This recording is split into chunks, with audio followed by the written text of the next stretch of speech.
Oh, that old thing? I sold it while you were unconscious. You'll never need it anyway. Robert's been dead for 3 years, and you're clearly not remarrying at your age. Jessica's words hit me like ice water. I sat at my kitchen table, weak from 2 weeks in the hospital. My bare ring finger felt naked. The simple gold circle had lived there for 42 years. Gone. Sold like unwanted furniture while I fought for my life. Sometimes the deepest wounds come from family who mistake vulnerability for opportunity. I'm Margaret, 65 years old, recently retired 5th-grade teacher. I thought aging meant adjusting to empty classrooms. I never imagined discovering my daughter-in-law viewed my hospitalization as house cleaning. The ring looked simple, plain gold band, worn thin by decades. But it was Robert's first gift to me, placed on my finger at the courthouse on a snowy February morning in 1981. I'd worn it every day since, through graduate school, career changes, raising David. Through the 3 lonely years since Robert's funeral, simple objects often carry invisible histories that make them irreplaceable. Jessica, you sold my wedding ring? My voice came out smaller than partly shock, partly lingering pneumonia effect. Margaret, it's not like you need it anymore, David said from across the table. His tone carried exhaustion from previous conversation. Jessica was trying to help with medical bills. Children defending questionable spousal choices often reveal more about marriages than judgment. Jessica sat beside my son with quiet satisfaction. Someone who believed she'd been practical, not cruel. Her manicured hands folded over her designer purse. Everything deliberate. Highlights, clothing, furniture placement. Apparently including decisions about which family items to monetize during medical emergencies. The ring wasn't valuable enough for significant medical bill help, I said quietly. Just a simple gold band. Exactly why I sold it. $50 for something unused seemed practical during financial crisis. Reducing sentimental value to money reveals how someone evaluates what matters to others. $50. My wedding ring. Symbol of 42 years of marriage, last physical connection to my late husband, comfort through his death, and my widowhood adjustment. Sold for dinner money. Jessica, did you ask permission before selling my jewelry? You were unconscious, Margaret. Someone had to make practical decisions about expenses and unnecessary items. The word unnecessary revealed everything about how Jessica viewed my attachment. My wedding ring was unnecessary? You're a widow, Margaret. Holding on to marriage symbols that ended 3 years ago isn't healthy grieving. It's dwelling in the past. Framing grief as unhealthy rather than acknowledging insensitivity usually defends wrong choices. David shifted uncomfortably. This conversation was heading somewhere more serious than routine family. Disagreement about money priorities. Mom, maybe we could find you different ring. Something new representing moving forward instead of backward. Children often try solving emotional problems with practical solutions. David, I don't want different ring. I wanted my ring. The one your father gave me. The one I've worn every day for 42 years. But it's gone now, so we need realistic solutions, Jessica interrupted. I can help you pick something more appropriate for a woman your age. Offering to replace what they destroyed often controls narrative about their actions. I looked around my kitchen, same place where Robert and I shared morning coffee for 20 years, where I'd helped David with homework. Everything looked same, but something fundamental had shifted. Less like home, more like visiting someone else's convenience. Boundary violations often change how safe someone feels in their own space. Jessica, where did you sell my ring? Some pawn shop downtown. I don't remember which. Several exist, and I chose whoever offered best price. Casual indifference about precious objects' destinations reveals little thought about consequence. Do you have receipt or transaction record? Why would that matter? The ring is gone, Margaret. You need to accept and move on. Discouraging investigation often indicates concern about what investigation might reveal. David was watching with growing discomfort, perhaps beginning to understand his wife had crossed lines that couldn't be easily repaired with practical solutions. Mom, why don't you rest now? You just got home from hospital, and this conversation is probably too stressful for recovery. Postponing difficult conversations due to medical concerns often protects the problem creator, but something in Jessica's dismissive tone and David's protective deflection told me this wasn't conversation that would improve with rest. This was about more than a ring, money, or practical crisis decision. So why did Jessica's casual certainty that I would never need my wedding ring feel like declaration that my past and feelings about my didn't matter in her version of our family's future?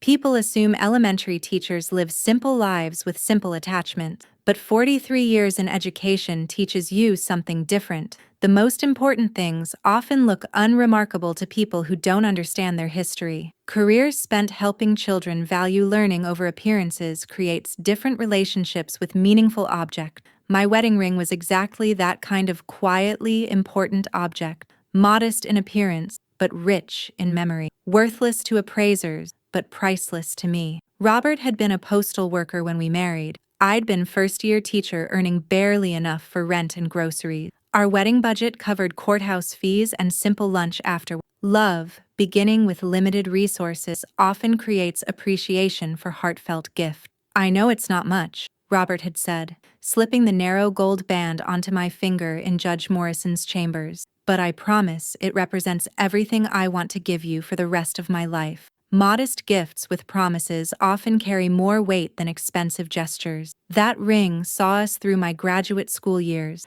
night classes while teaching during day, lean years when David was small and daycare consumed most salary, comfortable years when Robert's postal route became permanent and my teaching offered health insurance and retirement planning. It witnessed midnight feedings and homework supervision, parent conferences that shaped family life. It remained steady through Robert's diagnosis, treatment, and eventual cancer death, constant physical reminder that our marriage had been real and meaningful even when he was no longer present to confirm it. Objects witnessing lifetime experiences often become repositories for memories that can't be stored elsewhere. If you've ever felt invisible in your own home, you'll understand why this moment stayed with me. The kitchen where Jessica announced her practical decision to monetize my grief was heart of the house Robert and I bought when David was 7. We'd chosen it specifically for this kitchen, large enough for family dinners, sunny enough for my plants, comfortable enough for conversations that make houses feel like homes. Rooms holding decades of family memories often become sacred spaces.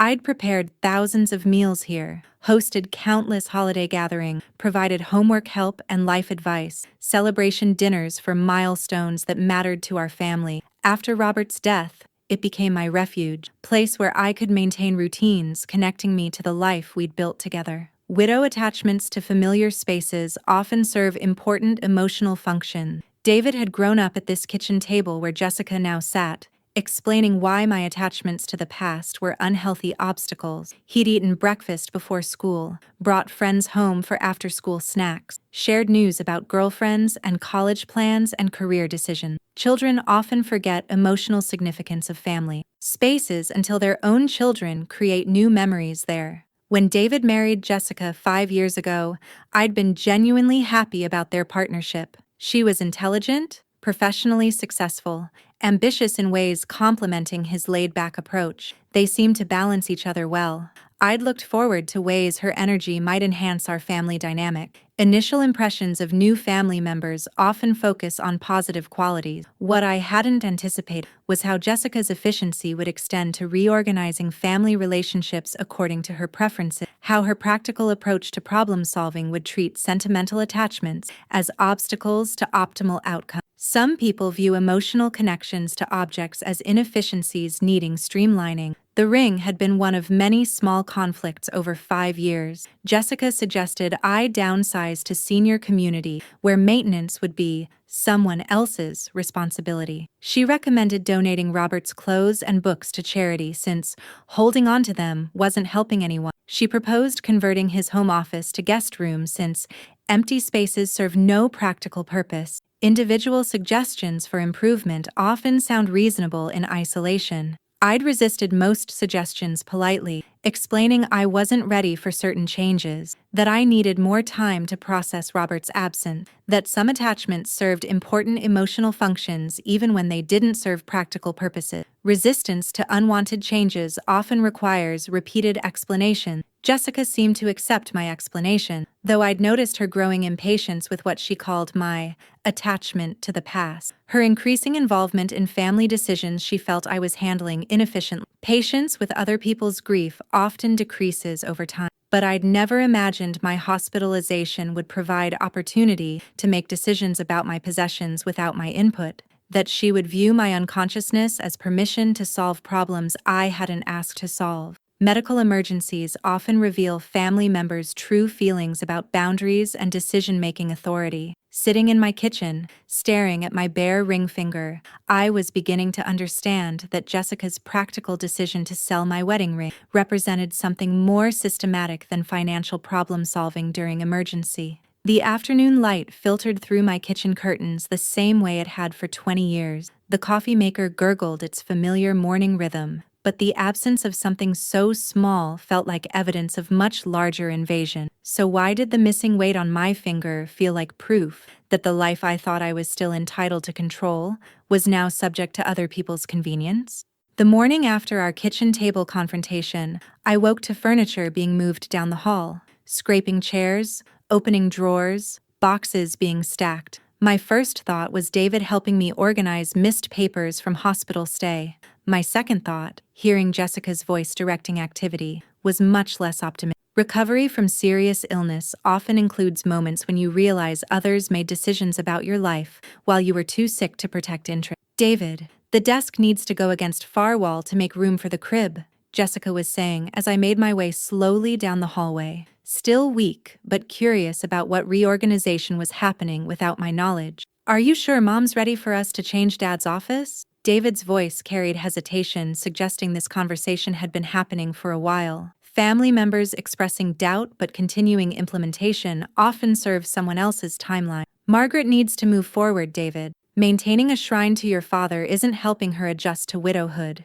The word shrine was deliberately chosen to make my preserved space sound unhealthy rather than meaningful. I appeared in the doorway to find Jessica directing baby furniture placement in Robert's 20-year retreat. His desk pushed against wall, bookshelves empty, reading chair covered with plastic sheeting to protect from construction dust that apparently came with nursery installation. Jessica, what's happening to Robert's office? We're converting it to nursery. I'm pregnant, Margaret, and baby will need proper room. Major announcements during unauthorized renovations often indicate announcement is being used to justify actions already in progress. You're pregnant? The news should have been joyful. Delivered in context of Robert's displaced belongings, it felt more like explanation than celebration. 12 weeks. We wanted to wait until second trimester to tell family, but timing worked perfectly since you were in hospital and couldn't supervise room conversion. Happy news connected to actions requiring your absence often feels like strategy rather than sharing.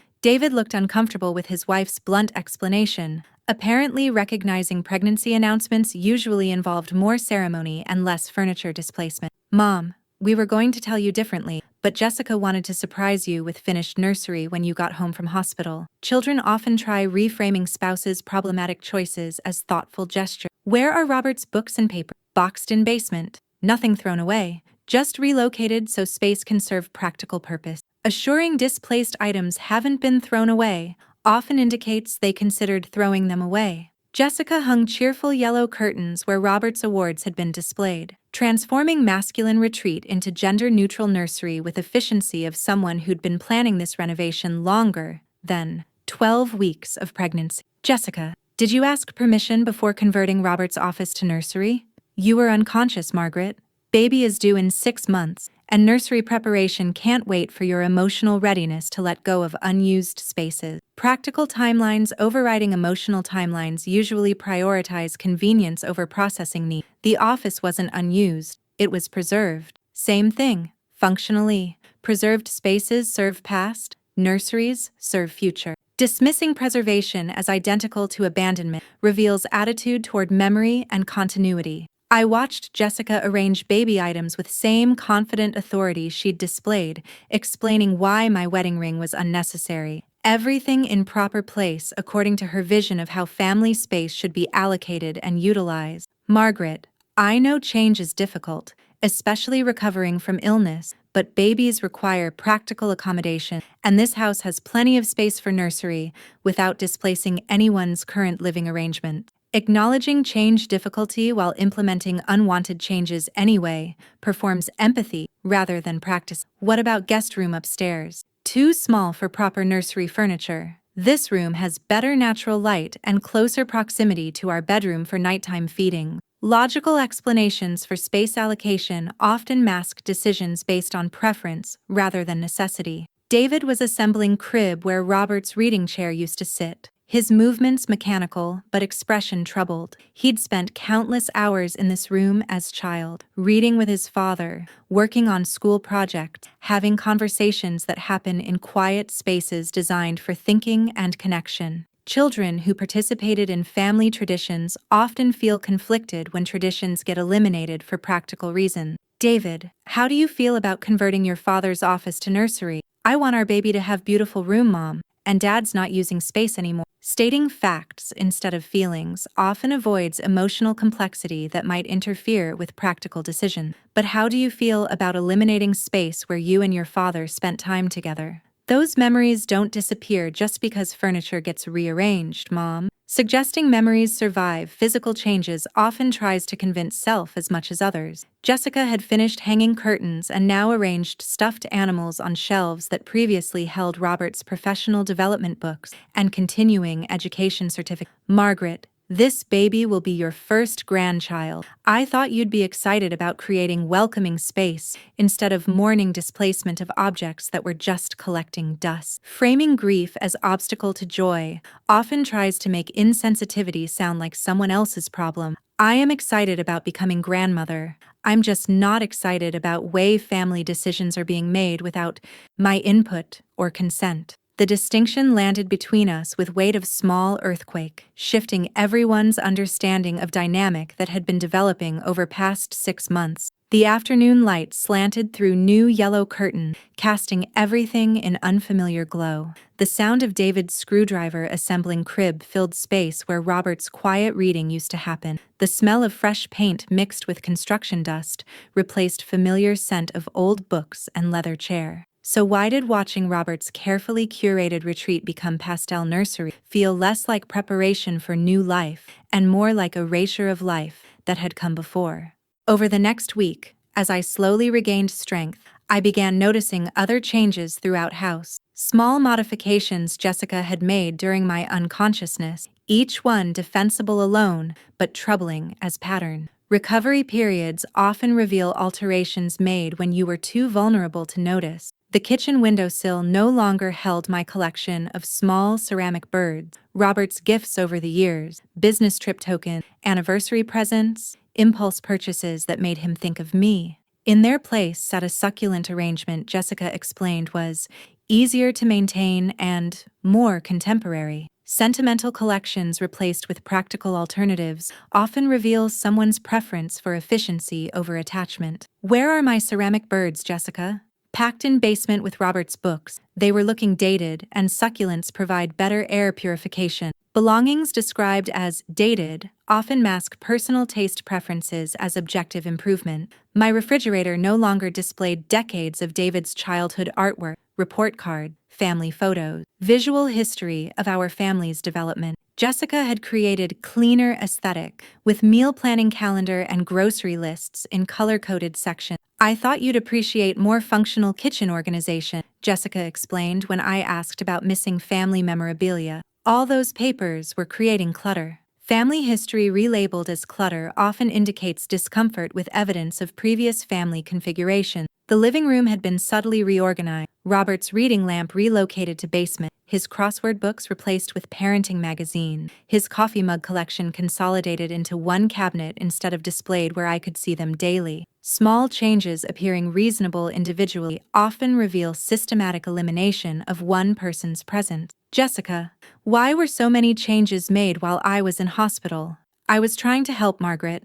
Managing household during family medical crisis requires efficiency. Some updates were overdue. Unauthorized changes framed as help during crisis often disguise personal preference projects. These weren't emergency updates. They were personal preference changes that could have waited. You were unconscious for almost 2 weeks. Life couldn't stop just because you weren't available to manage every household decision. Desire for input about your own possessions labeled as micromanaging often criticizes you for wanting control over your environment. David had returned to work, so most interactions about discoveries happened with Jessica during her daily recovery check visit that continued what she called necessary household update. Daily visits, including ongoing reorganization, often serve visitors' agenda more than hosts' recovery needs. Margaret, I know change feels overwhelming when you're not feeling well, but maintaining status quo just because it's familiar isn't always best for how family functioning. What's not functioning about how I maintain my household? Keeping Robert's coffee collection on counter creates unnecessary cleaning and visual clutter. Consolidating them into storage makes kitchen more functional. Efficiency arguments used to justify removing evidence of deceased family members often mask discomfort with grief. Those mugs remind me of Robert every morning when I make coffee. They serve important emotional function. But you're the only one using kitchen regularly now, so their emotional function enables you to avoid moving forward with your life. Coping strategies criticized as avoidance often reveal impatience with grief that doesn't follow preferred timeline. The most unsettling discovery was in my bedroom, where Jessica had organized my jewelry box, sorting pieces by type and value rather than sentimental significance, relocating costume jewelry to bottom drawer, and highlighting valuable pieces I own. Personal organization systems altered without permission often reveal different priorities about what deserves prominence. I thought you'd appreciate having jewelry properly organized by quality, Jessica explained when I mentioned I couldn't find things in usual places. Now, valuable pieces are accessible, and sentimental items are stored safely. Reorganizing possessions according to monetary value rather than emotional significance often applies someone else's criteria to your belonging. Jessica, my jewelry was already organized according to what mattered to me, but it wasn't organized logically. Valuable pieces mixed with costume jewelry, everything jumbled without system for protection or display. Logic applied to other people's possessions often disregards organizational systems serving their emotional needs. What troubled me wasn't individual changes. Each modification was small, reversible, reasonably explained when considered separately. What troubled me was pattern of Jessica making unilateral decisions during my vulnerability and her confidence that her preferences represented improvements over my choices. Systematic modification of someone's environment without consent often indicates broader agenda about control. Jessica, I appreciate help during recovery, but I need you to check with me before making changes to my house or belonging. Of course, Margaret.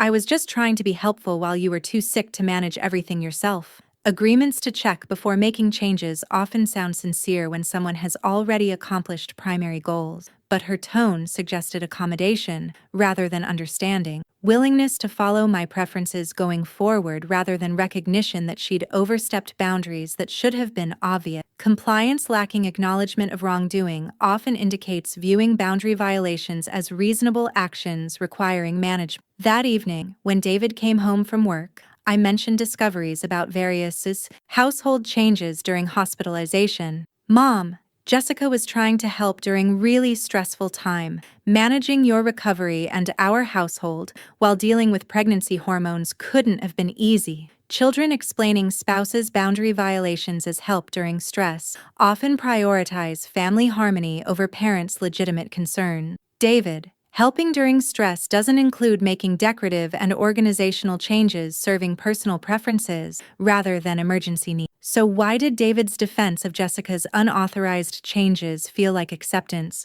that my preferences about my own home were now subject to other people's approval?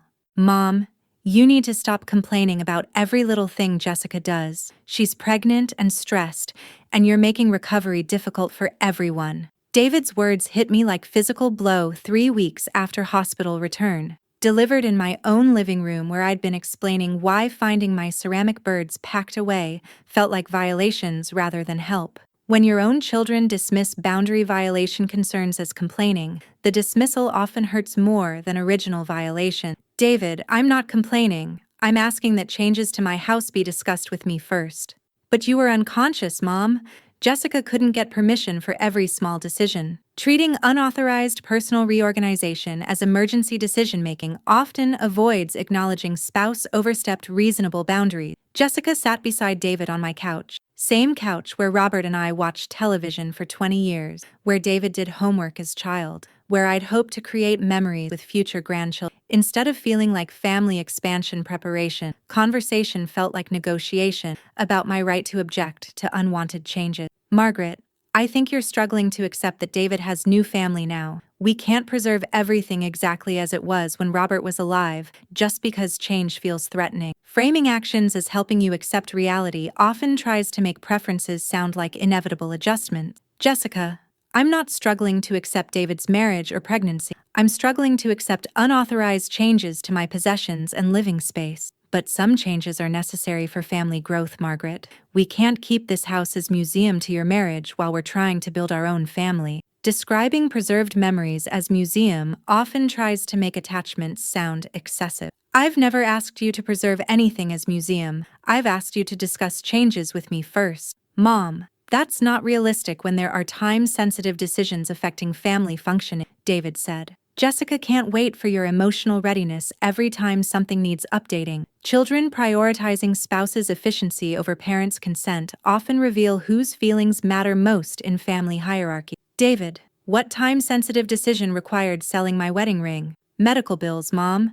We needed immediate cash flow and you were unconscious. How much were medical bills that $50 from my ring made meaningful difference? Questions probing logic behind emergency justifications often reveal justifications don't support action. David and Jessica exchanged look, suggesting they'd discussed this question without arriving at comfortable answer. Ring sale wasn't just about immediate cash, Mom. It was about eliminating non-essential expenses and focusing resources on practical priorities. David, my wedding ring wasn't expense. It was possession. What non-essential expenses were eliminated by selling it? Clear questions often reveal someone can't explain their reasoning. Margaret, ring represented dwelling in past instead of investing in future, Jessica said, with confident tone of someone who believed her psychological assessment was more accurate than my understanding of my emotional needs. Jessica, my grief about Robert's death isn't dwelling in past. It's processing loss, which is normal part of moving forward. But some processing becomes avoidance when it prevents adaptation to new circumstances. Diagnosing grief as avoidance often pressures people into adapting to someone else's timeline. What new circumstances am I avoiding by wearing my wedding ring? Accepting that you're widow instead of still thinking of yourself as wife. Statement hung in living room air like verdict, suggesting Jessica had been observing and evaluating my widowhood adjustment. Jessica, I know I'm widow. Wearing my wedding ring doesn't mean I think Robert's still alive. It means I honor the marriage we had. But public displays of commitment to deceased spouses can prevent new relationship opportunities and social development. Suggesting expressions of love for deceased spouse prevent new relationships often imposes someone else's timeline for recovery. I'm not interested in new relationship opportunity. I'm interested in preserving meaningful connections to my marriage with Robert. See, that's exactly what I'm talking about, David said with frustrated tone. You're so focused on preserving past that you can't embrace changes that come with new family development. Children suggesting connections to deceased parent are obstacles to family development often feels like betrayal of shared history. David, how is wearing my wedding ring obstacle to your family development? Because it sends message that you're not fully present for our current family situation. You're still emotionally invested in marriage that's over. Interpreting grief as emotional unavailability often projects discomfort with loss onto recovery process. My marriage to your father isn't over just because he died. Relationship continues in different form through memory, love, and ongoing connection. Mom, Dad is dead.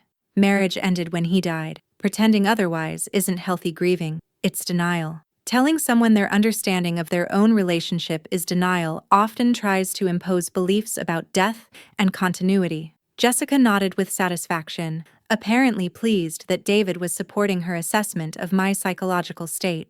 Margaret, we're concerned that your attachment to marriage symbols might interfere with your ability to develop meaningful relationships with our growing family. Expressing concern about emotional attachments interfering with family relationships often tries to make preferences sound like professional recommendation. Jessica, my attachment to marriage with Robert has nothing to do with my ability to love your baby or participate in family relationships, but it might affect your ability to prioritize our needs over your comfort with familiar routines. So why did Jessica's suggestion that my love for Robert might prevent me from properly loving her child feel like the moment when I realized this conversation wasn't about helping me recover? It was about training me to accept that my feelings were now subject to other people's approval?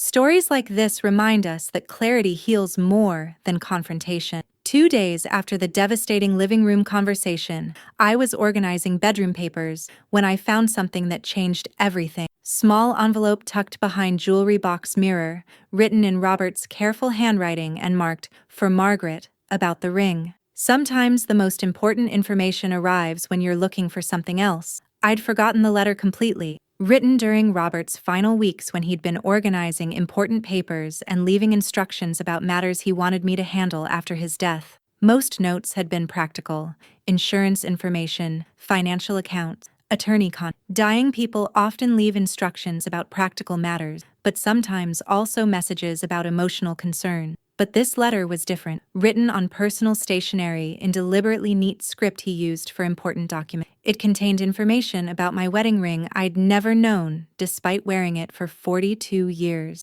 "My dearest Margaret," the letter began, "if you're reading this, something has happened to me, and you're probably going through my papers trying to make sense of administrative details I should have organized better." Messages from deceased loved ones often feel like conversation, even when they're one-sided. "There are things about your wedding ring I never told you," partly because story seemed less important than daily reality of wearing it, and partly because I wanted you to love it for what it meant to us rather than what it meant to family history. Information withheld to protect feelings often becomes more important to share as death approaches. Ring isn't just simple gold band like we pretended when we were young and practical. It's been in my family for 4 generations, passed down from my great-grandmother to my grandmother to my mother, and then to me, for my wife, which turned out to be you. Family heirlooms often carry hidden histories explaining why they matter beyond apparent value. The letter continued with details about Ring's history Robert had never mentioned: how his great-grandmother had brought it from overseas in 1892, how it had been worn by 4 generations of women through wars, economic hardship, child-rearing, and ordinary challenges of long marriages. Each woman added something to Ring before passing it to next generation: small charm, engraving, modification that connected her story to continuing family history. If you look inside band with magnifying glass, you'll see tiny marks that represent each woman's contribution. Objects appearing simple often contain hidden details revealing true significance when examined carefully. I found magnifying glass and examined Ring's interior surface with focused attention I'd never applied to something I wore daily. Marks Robert described were there: tiny engravings, minute charm, delicate additions that turned simple gold, band into record of 4 generations of women who had worn it. Details requiring special attention often contain most important information about objects' meaning. My mother intended to give Ring to whichever woman I married, along with family stories and traditions, but she died before I met you, and I inherited Ring without understanding its full significance. By the time I realized what I should have shared, years had passed, and it seemed more important that you wear it as symbol of our love than as burden of family obligation. Information feeling too significant to share casually often never gets shared. But now that I'm dying, I want you to know that Ring connects you not just to me, but to line of women who understood about commitment, resilience, and ways that small objects can carry large meanings through difficult time. Legacy often involves connecting people to traditions, providing context for their experience. The letter concluded with instructions that made my heart pound with possibilities. If anything ever happens to Ring, if it gets lost or stolen or sold during some crisis I can't anticipate, there are people who will help you trace it. Mr. Patrick at Heritage Jewelry downtown maintains records of family pieces like ours. He helped me research Ring's history. People specializing in family heirlooms often maintain information helping recover lost objects. Ring is worth more than simple appearance suggests, not just sentimentally, but actually. Mr. Patrick estimated its value at around $50,000 due to age, craftsmanship, and historical significance. But more importantly, it represents unbroken chain of women who found strength in difficult circumstances. Objects appearing modest often have hidden value becoming apparent when their history is understood.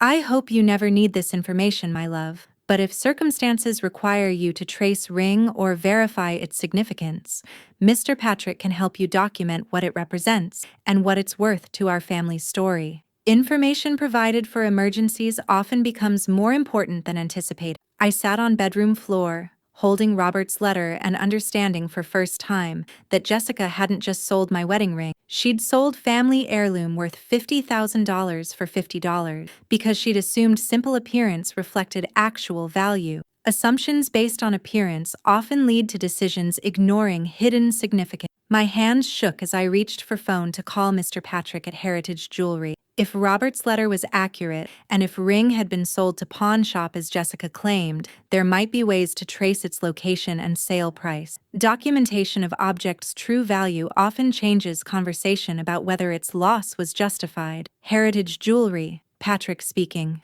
Mr. Patrick, my name is Margaret. My husband Robert spoke with you about family rings several years ago. Margaret, yes, I remember Robert well. And I remember the ring. Family piece. 4 generations. Quite significant both historically and monetarily. How can I help today? When specialists remember your family heirloom specifically, memory often confirms significance wasn't imaginary. Ring was sold without my knowledge while I was hospitalized. I'm trying to trace where it might have gone and whether there's possibility of recovery. Oh my dear, I'm so sorry to hear that. Family pieces like that are irreplaceable, regardless of monetary value. Do you know which pawnshop purchased it? So why did Mr. Patrick's immediate understanding of ring's irreplaceable significance feel like validation that my grief about its loss had been appropriate rather than excessive?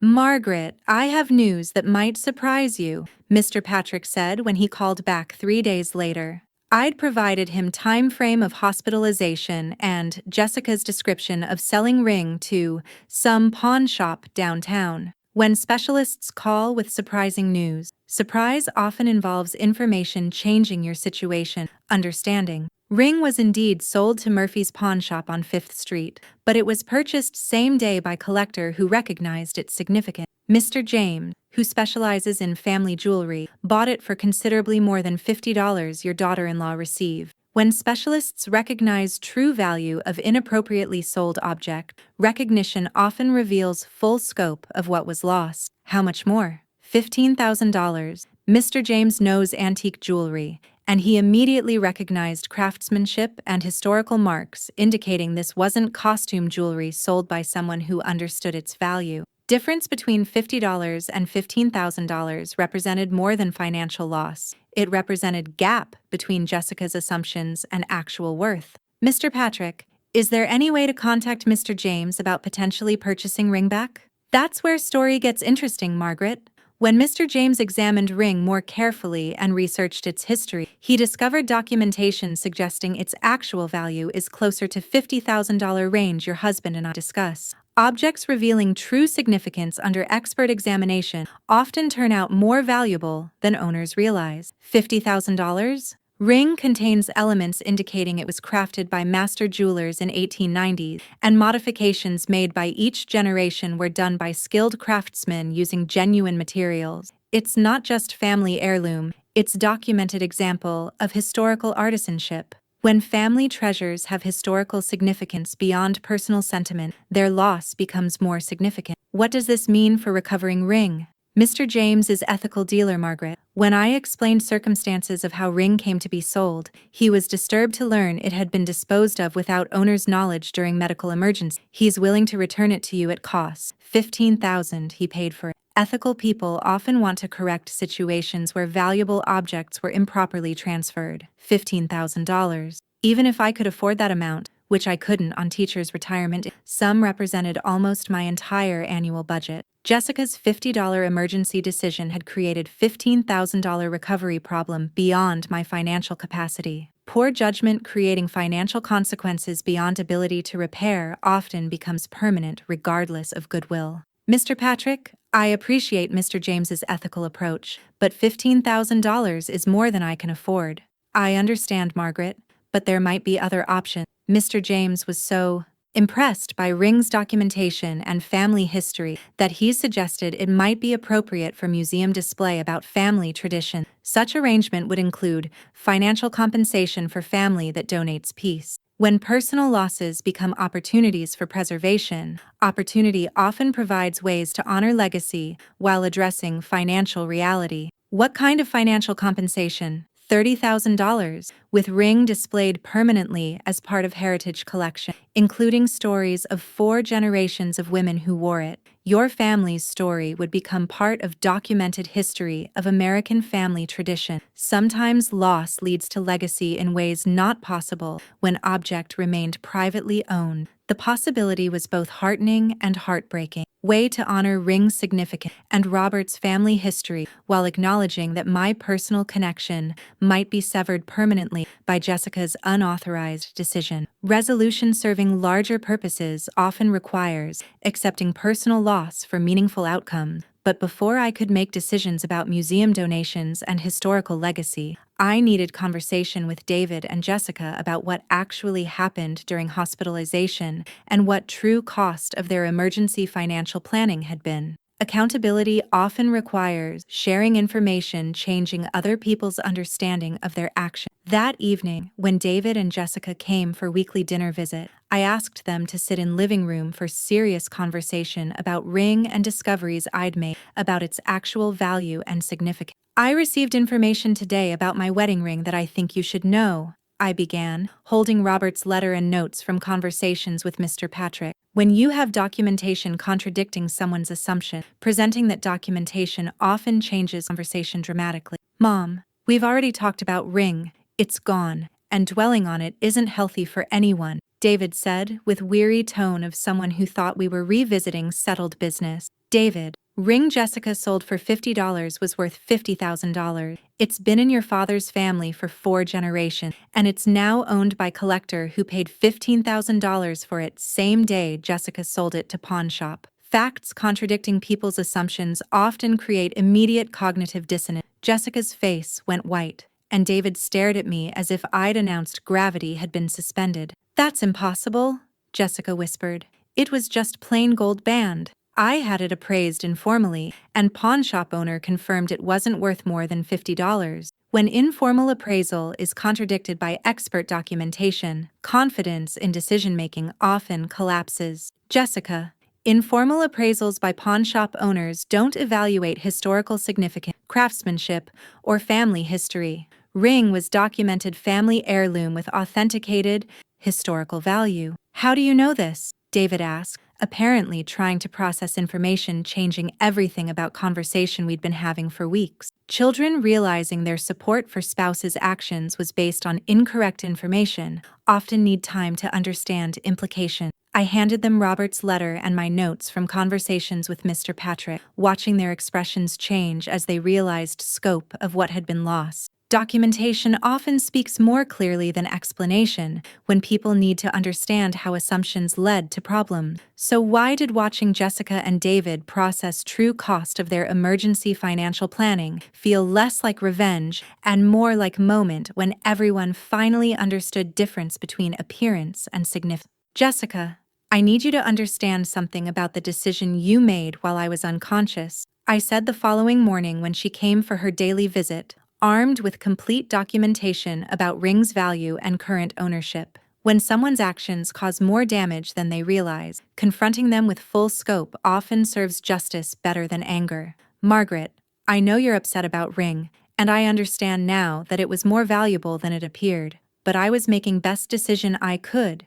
with information I had during family crisis. Acknowledging partial responsibility while emphasizing good intention often tries to minimize accountability for actual consequences. Jessica, issue isn't that you made mistake about ring's value. Issue is that you made unilateral decisions about my possessions without my consent while I was medically vulnerable. You were unconscious, Margaret. Someone had to make practical decisions about family finance. Treating medical vulnerability as permission to make decisions about belongings reveals assumptions about authority. What other practical decisions did you make about my possessions while I was unconscious? The question hung between us with precision. I'd spent past week documenting all changes Jessica had made to my house and belongings during hospitalization, changes going far beyond emergency financial planning. When you have complete record of unauthorized action, asking for accountability often reveals whether someone understands their overreach. I made organizational improvements that were long overdue,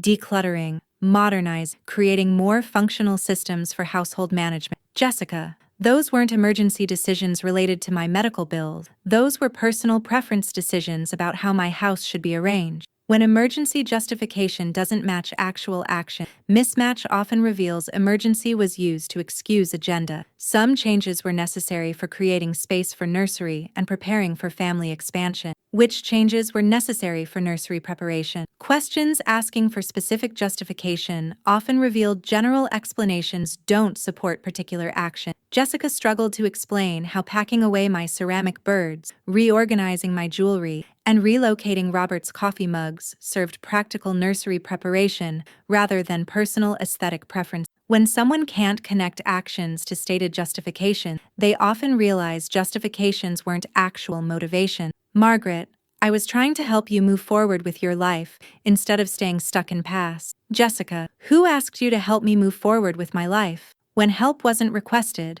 help often serves someone else's comfort more than recipient's welfare. David was concerned about your adjustment to widowhood, and I was trying to support his family's emotional health by making unauthorized changes to my belongings while I was unconscious. When support for family emotional health involves violating boundaries without consent, support often creates more problem. I removed folder of documentation I'd prepared, photographs of ring from Mr. Patrick's records, copies of pawn shop transaction receipt showing Jessica had received $50, Mr. James's purchase receipt showing he'd paid $15,000 same day. Evidence documenting full scope of mistake often communicates more effectively than arguments about intention. Jessica, this folder contains documentation about what actually happened to my wedding ring and what it's going to cost to recover it. What do you mean, recover it? Mr. James, collector who bought ring, has offered to sell it back to me for $15,000 he paid for it. That's his cost, not his profit. When ethical people offer to correct improper transactions at own expense, offer often highlights how problematic original transaction was. Jessica's face went pale as she processed financial implications of her $50 emergency decision. $15,000? To recover family heirloom worth $50,000 that you sold for $50 without my knowledge or consent. Numbers often communicate scope of damage more clearly than emotional argument. Margaret, I had no way of knowing. Jessica, you had no way of knowing because you didn't ask me, didn't research Ring's background, didn't seek professional appraisal, and didn't consider that objects appearing simple might have hidden significance. When excuse is that they couldn't have known information they didn't seek, excuse often reveals they acted without appropriate caution. What do you want me to do now? I can't afford $15,000 to fix mistake I made based on incomplete information. When people ask what you want them to do about damage they've caused, they're often hoping for solutions not requiring significant sacrifice.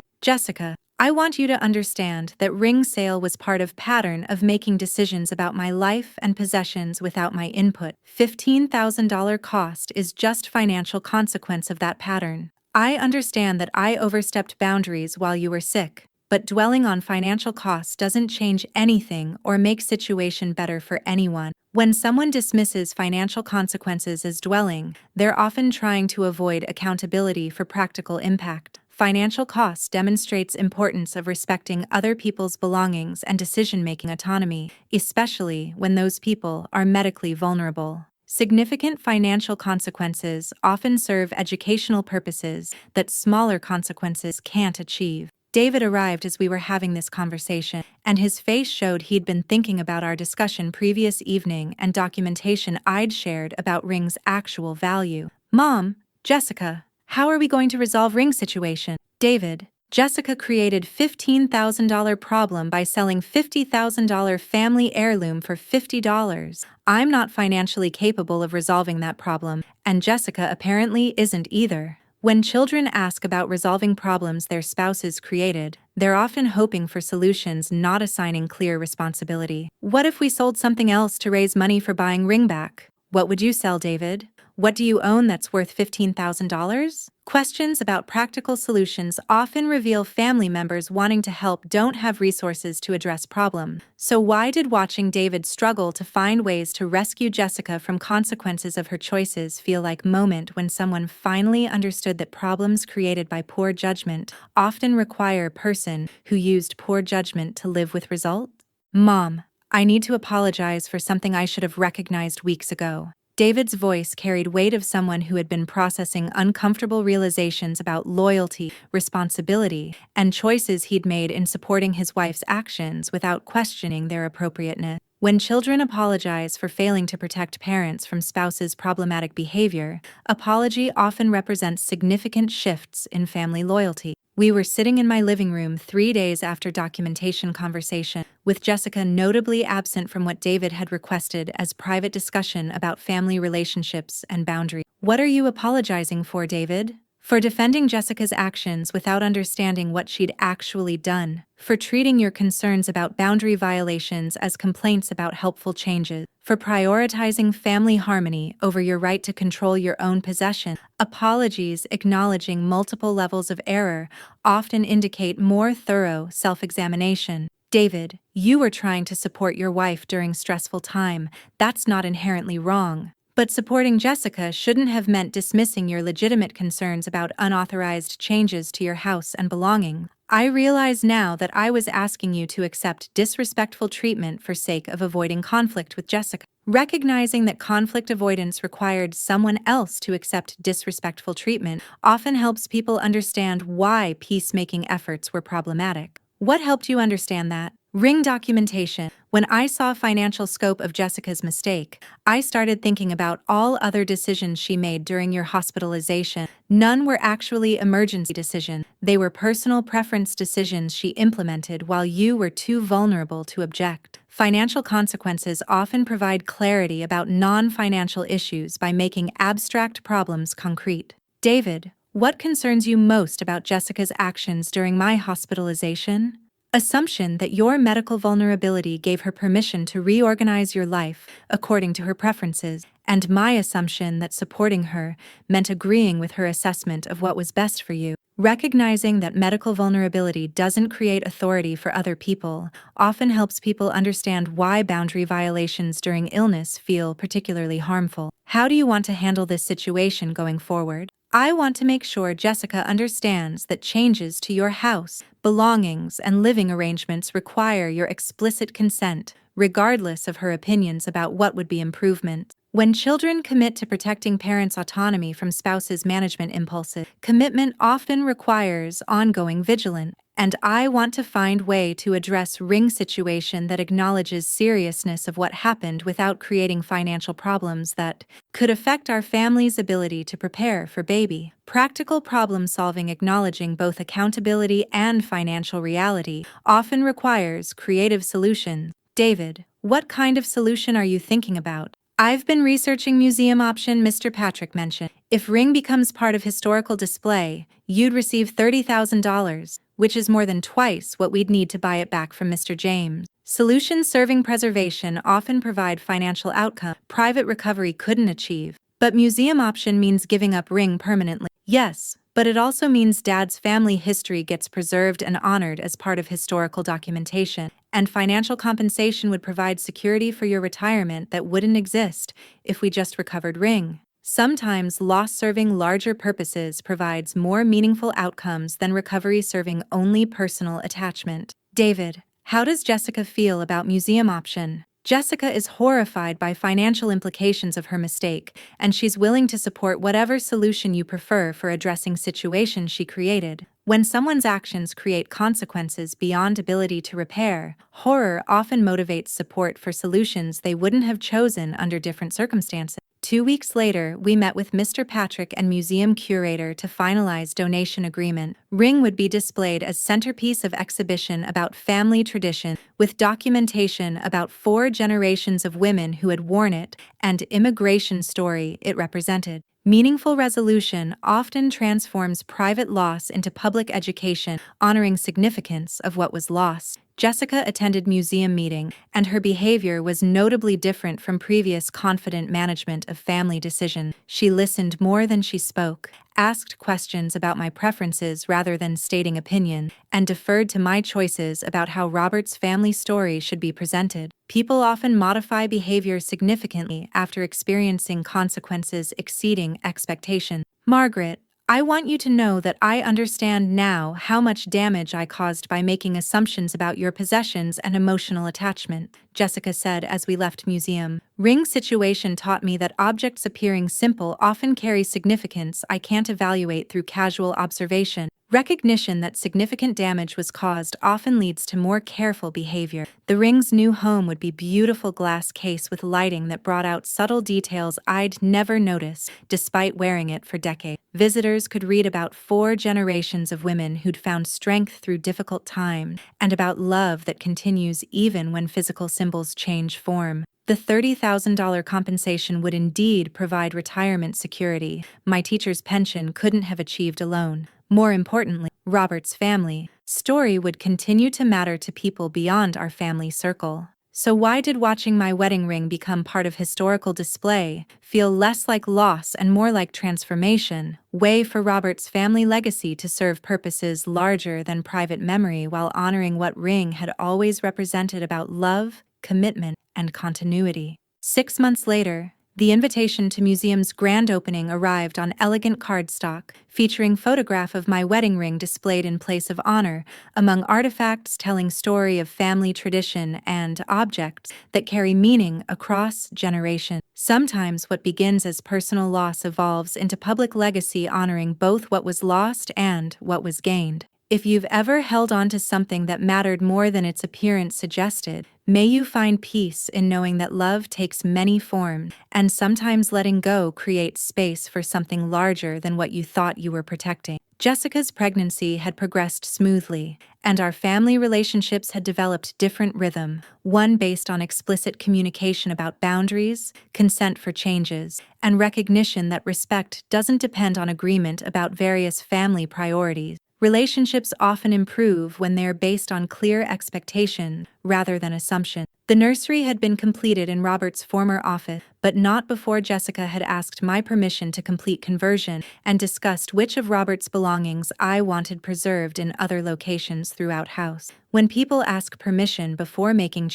changes often serve everyone's needs better. Margaret, I've learned that efficiency isn't always more important than emotional process, especially when efficiency serves my timeline rather than affected person's readiness. Jessica had said during one of our weekly coffee conversations that had replaced her daily management visits. Self-awareness distinguishing between efficiency and consideration often leads to behavioral changes serving relationships better. What helped you understand difference between efficiency and consideration? Ring situation. When I realized my $50 emergency solution had created $15,000 problem, I started thinking about all other decisions I'd made based on what seemed efficient rather than what was respectful. Financial consequences often provide perspective on relationship issues abstract discussions about boundaries cannot achieve. The museum exhibition had been more meaningful than any of us anticipated. Visitors were drawn to story of ring and 4 generations of women who had worn it, finding parallels to their own family traditions and experiences with loss. Personal stories becoming public education often resonate with people who share similar experience.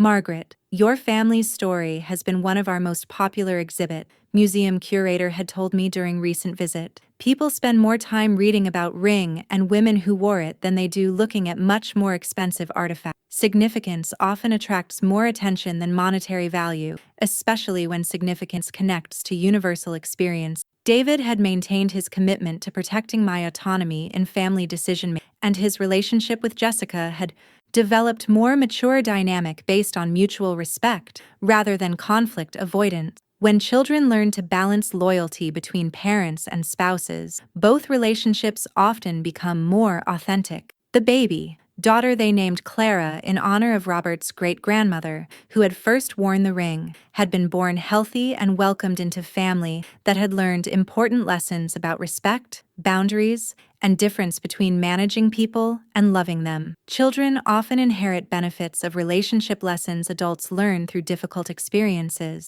Margaret, watching you handle ring situation with dignity instead of anger taught me more about grace under pressure than any advice could have provided, Jessica had said during one of our coffee.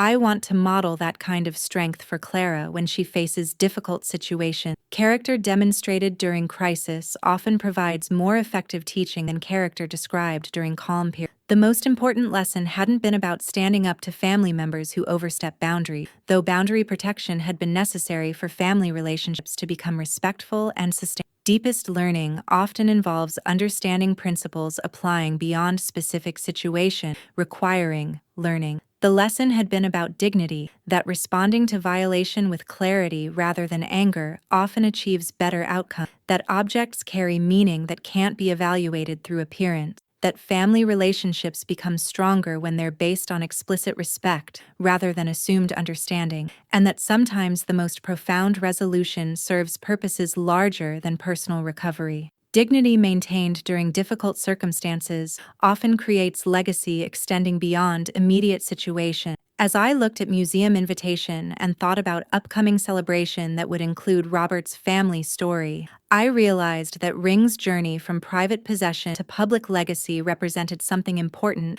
about how loss can become contribution when handled with dignity rather than bitterness. Transformation often serves larger purposes than recovery, especially when transformation honors what was lost while creating new meaning. 5 life lessons that changed everything. First, objects appearing simple often carry hidden significance. Family possessions deserve research and respect, rather than assumptions based on appearance. Second, medical vulnerability doesn't create authority for others. Illness never gives family members permission to make unilateral decisions about possessions or personal attachment. Third, emergency justifications require genuine emergencies. Using crisis situations to implement personal preferences reveals character and often creates consequences beyond original problem. Fourth, dignity responds better than anger to boundary violation. Clear documentation and calm confrontation often achieve better results than emotional argument. Fifth, sometimes loss becomes legacy in ways recovery cannot achieve. Transformation serving larger purposes often provides more meaningful resolution than restoration of original circumstance.